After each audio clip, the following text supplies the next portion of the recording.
Welcome back to the Power and the Glory. Today's scripture is taken from the book of Matthew, chapter 24, verse 35. But before I read the scripture, please like, share, and subscribe. It does make a huge difference to the Google algorithm. And thank you to my existing subscribers for your ongoing support. I really do appreciate it. So I'll read the scripture now. Heaven and earth will pass away, but my words will never pass away. So, by way of context, this is one of the most important verses in the Bible because it demonstrates the unequaled power of Jesus' word and teachings. It is part of the Olivet Discourse which took place on the Mount of Olives. Now, it establishes both Christ's divinity and the eternal significance and power of his word over the temporal nature of this world. So let's now look at the scripture in more detail, starting off with heaven and earth will pass away. So Jesus is saying here that the physical realm that we live in on earth will be destroyed, including the sky and the atmosphere and beyond.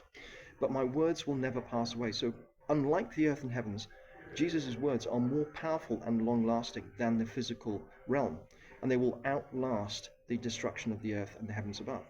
So what then are our key learnings from the scripture? Well, it's first off that the words of Jesus are eternal. Jesus makes us question our understanding of value and permanence. He says that the world that we inhabit is purely temporal, but his words are eternal.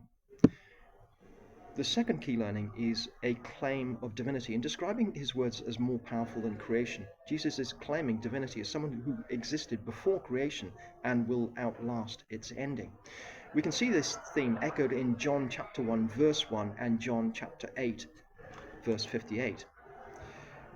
The other thing to really look at is that God never lies. Jesus does not lie. There's not one of his prophecies that will not be fulfilled, albeit in God's timing. And just to back this up, we can revert to Numbers chapter 23, verse 19, where it says, God is not a man that he should lie. So, this being realized, it's now time to reassess our values and reprioritize what's important. If the world and its possessions are temporary, it makes total sense to reassess our priorities and to invest much more time and energy focusing on the truly eternal, the words of Jesus Christ. The next theme is comfort in chaos. So these words are actually spoken at the conclusion of a discourse on the end times tribulation.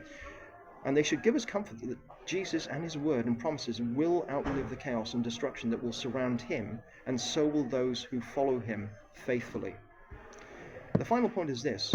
Let's now focus on Jesus. It's time to get serious about the Bible. Once we truly acknowledge who Jesus is and understand the true power of Jesus' word, we need to give a much greater priority to committing to studying the Gospels and particularly Jesus' word, and then apply his teachings fully to our lives. And we need to start doing that right now.